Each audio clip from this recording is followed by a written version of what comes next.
نحمده ونصلي ونسلم على رسوله الكريم. أعوذ بالله من الشيطان الرجيم. بسم الله الرحمن الرحيم. الطلاق مرتان فإمساك بمعروف أو تسريح بإحسان ولا يحل لكم أن تأخذوا مما آتيتموهن شيئا إلا أن يخافا ألا يقيما حدود الله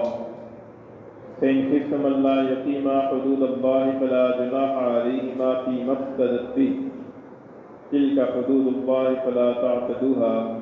ومن يتعد حدود الله فأولئك هم الظالمون. صدق اللہ العلی العظیم. الطلاق مرتان، طلاق دو مرتبہ ہے. فإمساک بمعروف أو تسریح بإحسان، پھر روک لینا ہے معروف طریقے پر یا چھوڑ دینا ہے کچھ اسلوبی کے ساتھ. ولا یحل لکم، اور حلال نہیں تمہارے لیے، ان تاخذوا، یہ کہ تم لو، مما آتیتموہن، اس میں سے جو تم ان کو دے چکے ہو، شیئا، کچھ بھی، الا ان یخافا، ہاں مگر یہ کہ وہ دونوں ڈریں، اندیشہ کریں، اللہ یقیما حدود اللہ، کہ وہ اللہ کی حدود کو قائم نہ رکھ سکیں گے. فإن خفتم، پھر اگر تمہیں ڈر ہو، اللہ یقیما حدود اللہ، کہ وہ اللہ کی حدود کو قائم نہ رکھ سکیں گے، فلا جناح علیہما، سو ان کی پر کوئی گناہ نہیں، فیما افتدت بہ، اس مال میں کہ جو عورت فدیہ دے کر چھوٹ جائے. تلک حدود اللہ، یہ اللہ تعالیٰ کی حدود ہیں. فلا تعتدوها، سو ان کو مت تجاوز کرو. ومن یتعد حدود اللہ، اور جو تجاوز کرے گا اللہ کی حدود سے، فاولئک هم الظالمون، سو ایسے لوگ ظالم ہیں. کل کے درس کے اندر اس آیت کریمہ کا پس منظر آپ کے سامنے عرض کیا تھا، اور یہ جو پہلے دو جملے ہیں، ان دو جملوں کی تشریح بھی آپ کے سامنے عرض کر دی گئی تھی. الطلاق مرتان فإمساک بمعروف أو تسریح بإحسان. خلاصہ اس کا یہ ہے کہ رجعی طلاق، کہ جس کے اندر شوہر کو رجوع کرنے کا اختیار حاصل ہے، وہ صرف دو طلاقیں ہیں. اس کے بعد شوہر کو دو اختیار حاصل ہیں، یا تو وہ قاعدے کے مطابق اور معروف طریقے پر اپنی بیوی کو اپنے نکاح میں روکے رکھے، رجوع کر لے، اور یا اسے خوش اسلوبی کے ساتھ آزاد کر دے تاکہ اسے کسی اور جگہ نکاح کر لے. اور اس کے بعد اللہ تعالیٰ نے ایک اور مسئلہ بیان فرمایا ہے، اور جو عموماً ان حالات کے اندر سامنے آ جاتا ہے. اور مسئلہ یہ ہے کہ بعض اوقات ایسے ہوتا ہے کہ شوہر کا قصور ہوتا ہے، یعنی بیوی کا قصور نہیں ہوتا، شوہر کا قصور ہوتا ہے کہ شوہر بیوی کے حقوق صحیح طریقے سے ادا نہیں کرتا، اور اس کو نکاح سے آزاد بھی نہیں کرتا کہ کسی اور جگہ نکاح کر لے. تو ایسی صورت کے اندر جب بیوی کی طرف سے مطالبہ ہوتا ہے کہ مجھے طلاق دے دو یا مجھے چھوڑ دو، تو شوہر یہ کہتا ہے کہ مجھے تم اتنا مال دو، یا میں نے تمہاری پر اتنا خرچہ کیا ہے، میں نے اتنا مہر دیا ہے، میں نے اتنا زیور دیا ہے، میں نے اتنے کپڑے دیے ہیں، میں نے ہماری شادی کی پر اتنا خرچہ ہوا ہے، تم ہمارا خرچہ واپس کر دو تو میں تمہیں طلاق دے دوں گا. اس کے بارے میں اللہ تعالیٰ نے فرمایا کہ ولا یحل لکم، اے مردوں تمہارے لیے حلال نہیں ہے، ان تاخذوا مما آتیتموہن شیئا، جو کچھ تم انہیں دے چکے ہو اس میں سے کچھ بھی واپس لو، یہ تمہارے لیے حلال نہیں ہے. اس سے یہ معلوم ہوتا ہے کہ اگر مرد کا قصور ہو اور بیوی کے حقوق صحیح طریقے سے ادا نہ کرتا ہو، تو ایسی صورت کے اندر اسے از خود ہی بیوی کو طلاق دے دینی چاہیے تاکہ وہ آزاد ہو کر کسی اور جگہ نکاح کر لے. اور اگر وہ بیوی مطالبہ کرتی ہے تو شوہر کے لیے حلال نہیں ہے کہ وہ اس سے دی ہوئی چیزوں کے واپسی کا مطالبہ کرے کہ مجھے واپس کرو. اور جو چیزیں دی ہوئی ہوتی ہیں ان کے اندر تین طرح کی چیزیں ہوتی ہیں. ایک ہوتا ہے مہر، ہوتا ہے کہ جو مرد کے ذمے ہوتے ہیں اور مرد نے بیوی کو ادا کر دیا یا ابھی تک ادا نہیں کیا لیکن اس کے ذمے واجب الادا ہے. دوسری صورت نان نفقہ ہوتی ہے. نان نفقہ یہ ہے کہ اس کو کھانے کے لیے مہیا کرے، اس کو کپڑا دے، لباس اس کے مہیا کرے اور اس کو رہائش کی جگہ دے. تو ظاہر ہے کہ ان چیزوں کی پر خرچہ ہوتا ہے، تو یہ والا خرچہ دوسری قسم کا ہو گیا. تیسری قسم کا خرچہ تحفے تائب کا ہوتا ہے کہ جب میاں بیوی کی آپس میں انڈرسٹینڈنگ ہوتی ہے اور ایک دوسرے کے ساتھ حقوق ادا کر رہے ہوتے ہیں یا شروع کے دن ہوتے ہیں، تو ایسی صورت کے اندر بعض اوقات مرد اپنی بیویوں کو قیمتی چیزیں تحفے کے طور پر بھی دیتے ہیں. تو جب تحفہ دے دیا جاتا ہے تو وہ دوسرے کی ملکیت ہو جاتا ہے. تو اللہ تعالیٰ فرماتے ہیں کہ یہ جتنی کی چیزیں تم انہیں دے چکے ہو ان میں سے کچھ بھی واپس نہ لو، بلکہ اگر تمہارا قصور ہے تو یا تو تم اپنی اصلاح کرو اور اصلاح کر کے بیوی کے حقوق صحیح طریقے سے ادا کرو اور اس کو صحیح طریقے سے اپنے نکاح کے اندر رکھو، اور اگر تم ایسا نہیں کرتے تو پھر اس کو بلا معاوضہ طلاق دے دو تاکہ وہ دوسری جگہ نکاح کر سکے. یہاں پر اللہ تعالیٰ نے یہ مسئلہ بیان فرمایا. پھر آگے اللہ تعالیٰ نے ایک اور صورت بیان فرمائی، اور وہ یہ کہ بعض صورتوں کے اندر شوہر کے لیے مال لینا جائز بھی ہوتا ہے.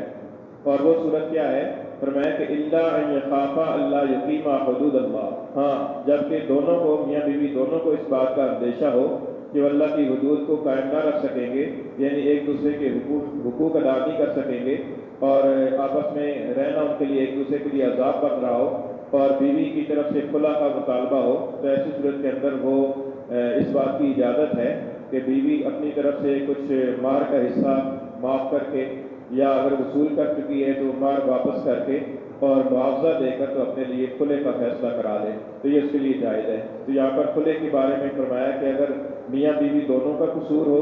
یا صرف بیوی کا قصور ہو. بعض اوقات ایسے ہوتا ہے کہ خامن جو ہے نا بلا قصور ہوتا ہے اور وہ آباد کرنا چاہتا ہے لیکن بیوی آباد ہونا نہیں چاہتی. خامن تو بیوی کے حقوق ادا کرتا ہے لیکن بیوی خامن کے حقوق ادا نہیں کر رہی اور وہ اس سے خواہ مخواہ کے لیے جان چلانا چاہتی ہے. تو ایسی صورت کے اندر اگر خامن طلاق نہ دے، اپنا گھر بسانے کی کوشش کرے اور بیوی رہنا نہ چاہے، تو ایسی صورت کے اندر بیوی کو چاہیے کہ وہ اپنا جو حق مار کا اسے دیا ہوا ہے تو شوہر یہ کہہ سکتا ہے کہ یہ حق مار مجھے واپس کرو اور اس کے بدلے میں تم طلاق دے دوں گا. پھر ایسی صورت کے اندر مرد کے لیے مال کا لینا حلال ہوگا. تو یہاں پر اس دوسری صورت کو بیان فرمایا کہ اگر تمہیں اس بات کا اندیشہ ہو کہ یہ دونوں میاں بیوی آپس کے حقوق ادا نہیں کر سکیں گے تو فرمایا کہ پھر ان کی پر کوئی گناہ نہیں ہے، فی مقصدت بہ، اس مال کے بارے میں کوئی گناہ نہیں ہے کہ جو مال عورت فدیے کے طور پر دے گی، یعنی فدیے کے طور پر حق مال ادا کرتی ہے واپس،